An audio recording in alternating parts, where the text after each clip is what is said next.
నా కళల కథనం అందరికీ నమస్కారం. నేను మీ లావణ్యంలోని కథానిక కవితను. ఈరోజు మనం వినబోయే కథ ప్రేమ దరహాసం పార్ట్ 35. వైట్ కలర్ లెహంగాలో అచ్చం దేవకన్యలా కనిపిస్తున్న తులసిని చూసి షాన్ తనని తాను మైమర్చిపోయి ఆమెనే చూస్తూ ఉన్నాడు. తులసి అతని పక్కన వచ్చి నిలబడడంతో అందరూ ఆ జంటని చూసి మురిసిపోతూ పొగిడేస్తూ ఉన్నారు.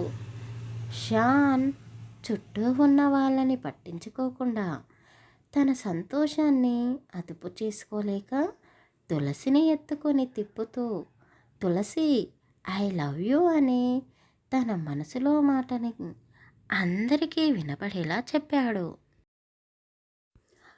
అది చూసి జుబేదా మనసు కోపంతో రగిలిపోతూ స్టేజ్పై ఉన్న నాజిమాని కోపంగా చూస్తూ, ఇక్కడ ఏం జరుగుతుంది? ఇది నీ హెల్దీ ఫంక్షన్ అనుకుంటున్నారా, లేక వాళ్ళ పెళ్ళి అనుకుంటున్నారా? మీ అన్నయ్య కూడా ఆ తులసి మాయలో పడి నీ పెళ్ళి సంగతి మర్చిపోయాడా అని జుబేదా కోపంగా అనడంతో నాజీమా నవ్వుతూ, అయ్యో అమ్మీ, ఎందుకలా అనుకుంటున్నారు?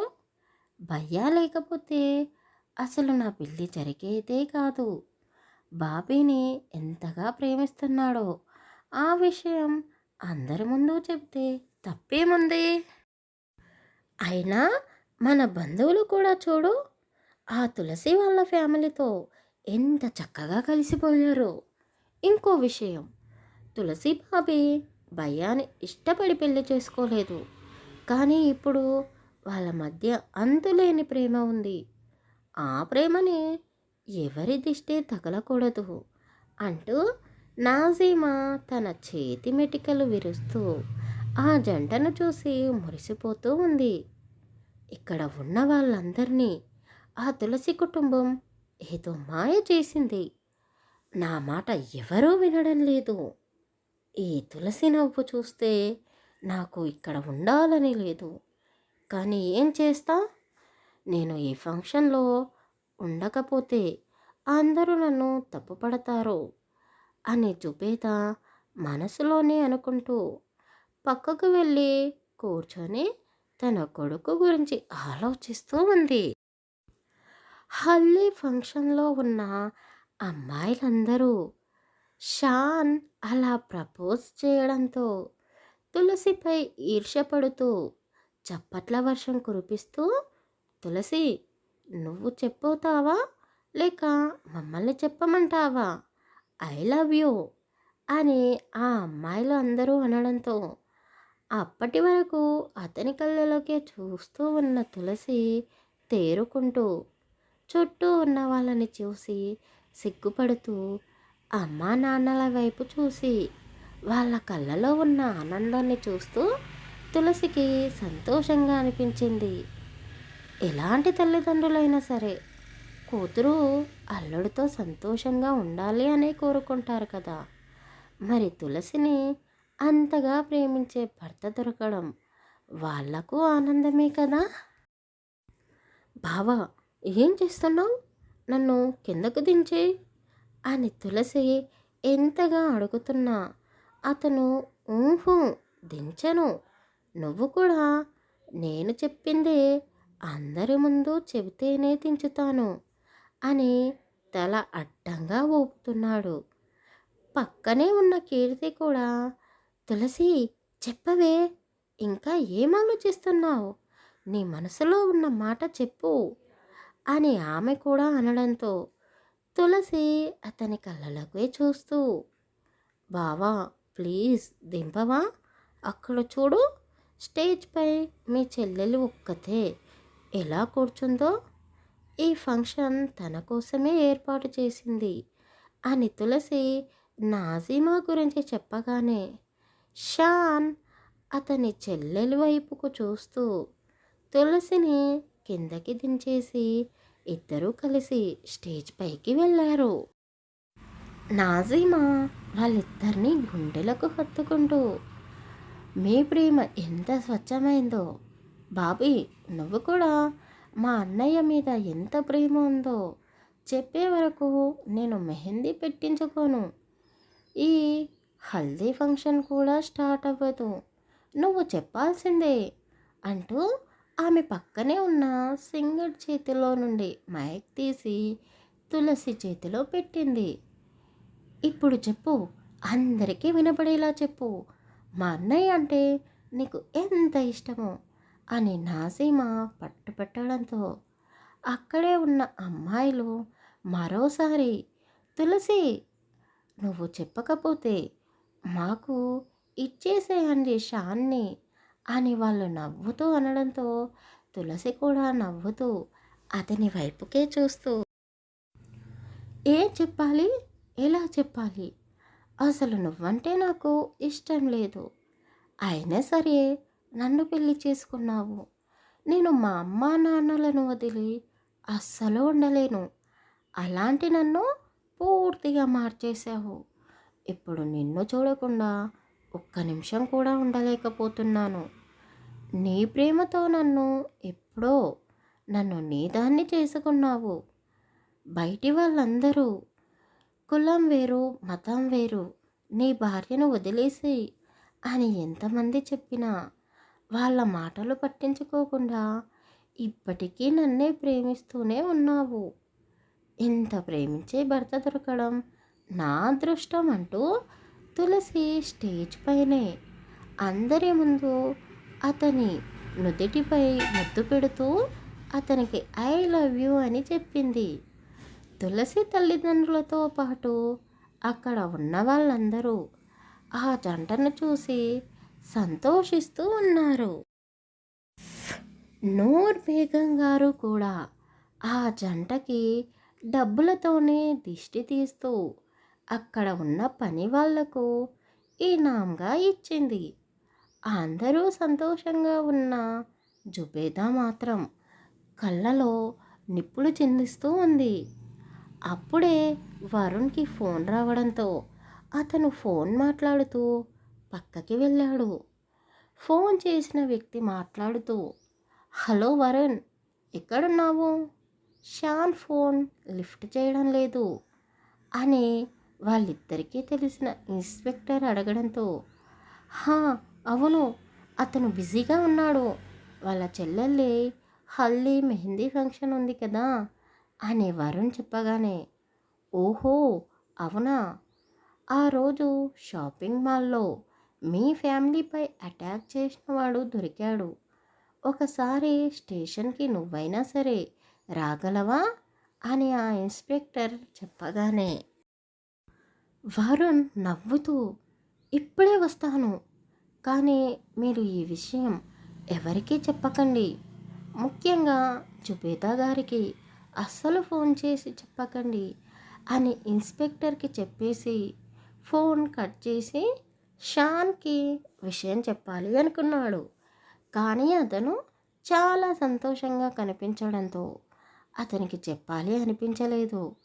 ఒకవేళ ఇన్స్పెక్టర్ గారు పట్టుకున్నది జుబేదా కొడుకునే అని తెలిస్తే షాన్ బాధపడతాడో అని అతనితో చెప్పకుండా వరుణ్ అక్కడి నుండి వెళ్ళిపోతూ ఉంటే కీర్తి అతని వద్దకు వచ్చి, వరుణ్, ఇక్కడ ఈ ప్రేమ వాతావరణం చూస్తుంటే నాకు నీతో ఒక విషయం చెప్పాలి అనిపిస్తుంది అని ఆమె అనగానే ఆమె చెప్పేది ఏదీ వినిపించుకోకుండా, కీర్తి, ఇప్పుడు నువ్వు చెప్పే పిచ్చి పిచ్చి జోకులు వినడానికి నా దగ్గర టైం లేదు, ఏదైనా ఉంటే నేను వచ్చిన తర్వాత మాట్లాడు అంటూ ఆమె చెప్పేది వినకుండానే వరుణ్ బైక్ స్టార్ట్ చేసుకొని స్పీడ్గా అక్కడి నుండి వెళ్ళిపోయాడు.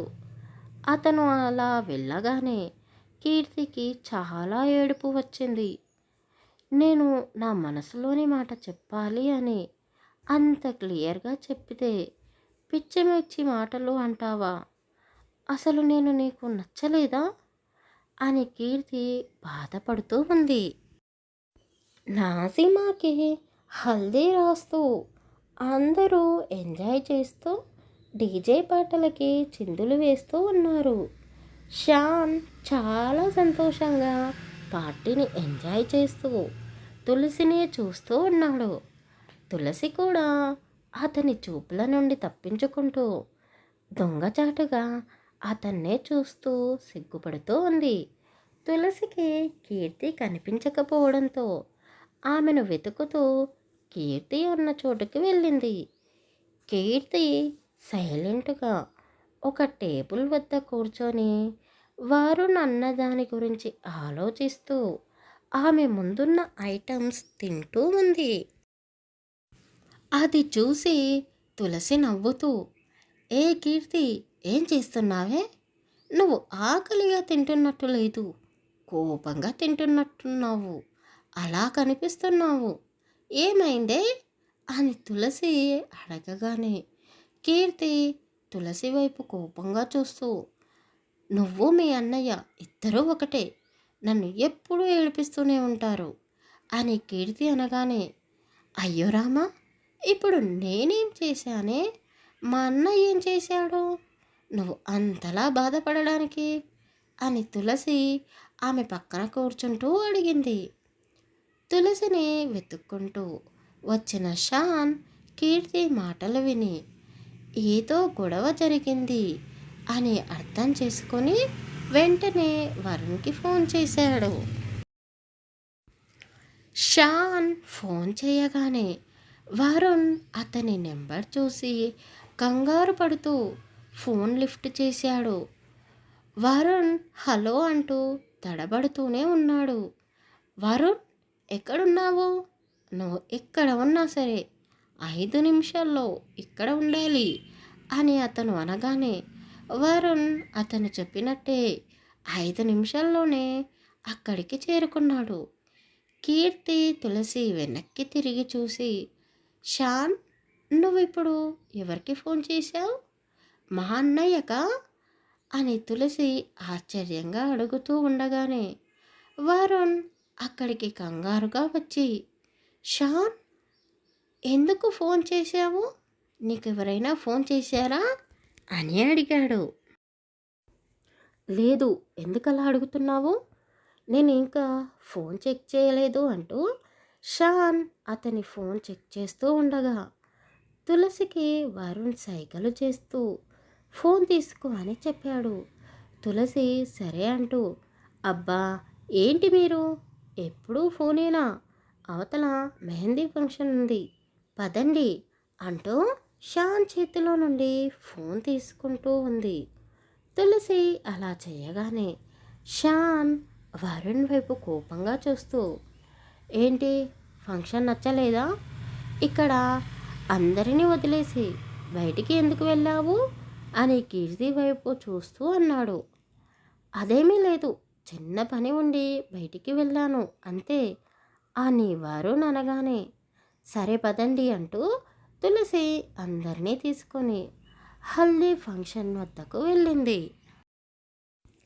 అమ్మయ్య, షాన్కి ఏమీ తెలియలేదు అని వరుణ్ ఊపిరి పీల్చుకుంటూ కీర్తి వైపుకు చూస్తూ, ఏయ్ కీర్తి, ఇందాక నాతో ఏదో చెప్పాలి అన్నావు కదా, ఏంటో చెప్పు అని అతను అడగగానే కీర్తి అతని వైపు కోపంగా చూస్తూ, నేను చెప్పను, అయినా ఎందుకు చెప్పాలి, నేను అన్నీ పిచ్చి పిచ్చిగా మాట్లాడుతాను కదా, నీకు అర్థం కాదులే అని అతనిపై కోపంగా అనడంతో వరుణ్కి ఏమీ అర్థం కాక తెల్ల ముఖం పెట్టాడు.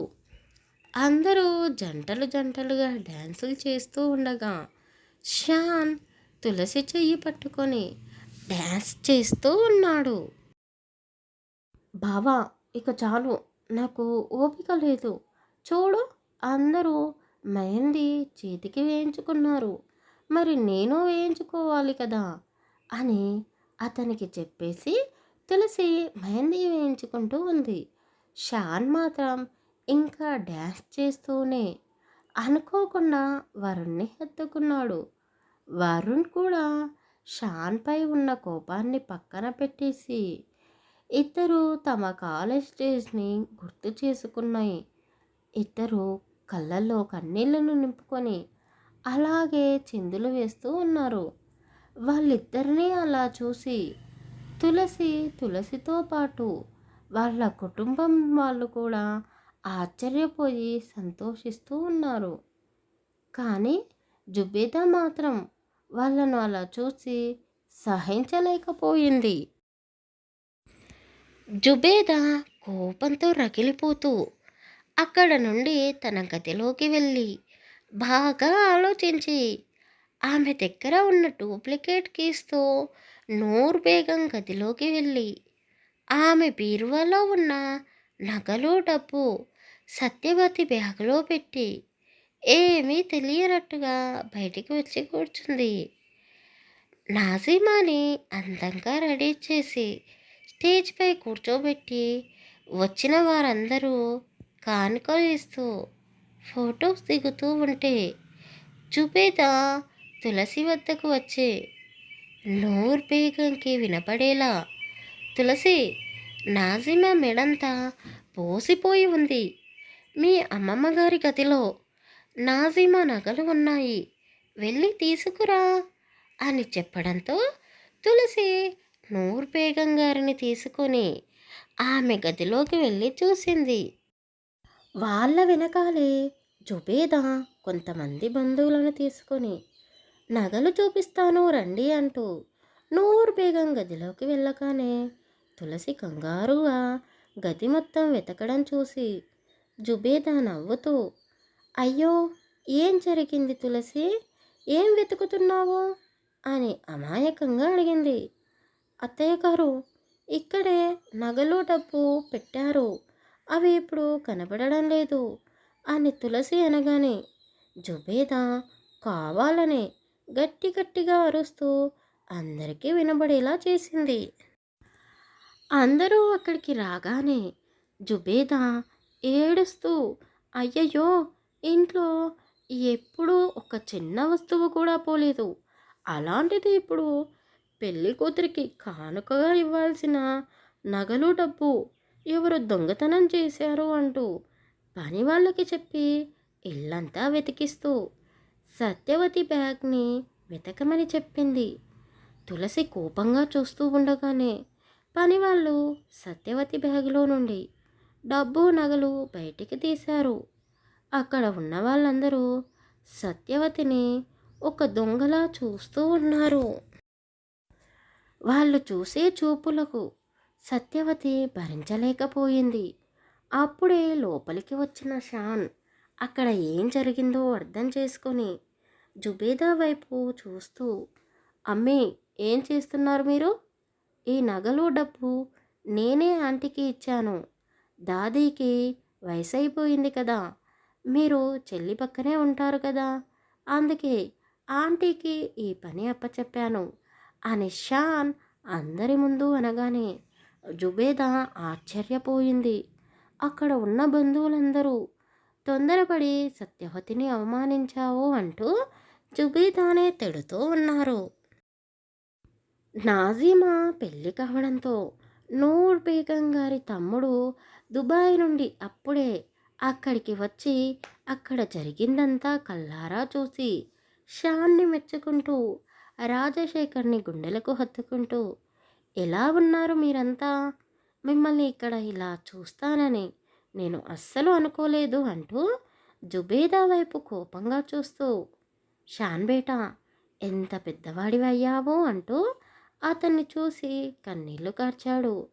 నూర్ బేగం గారు తమ్ముణ్ణి చాలా సంవత్సరాల తర్వాత చూసి సంతోషంతో కన్నీళ్లు కారుస్తూ, నువ్వు వచ్చావు, ఇక నాకు ఏ దిగులు లేదు, నువ్వే షాన్కి అర్థమయ్యేలా చెప్పి ఈ కోపాలు తాపాలు లేకుండా చెయ్యి అని ఆమె అనగానే జుబేదాకి ప్రాణం పోయినట్టుగా అనిపించింది.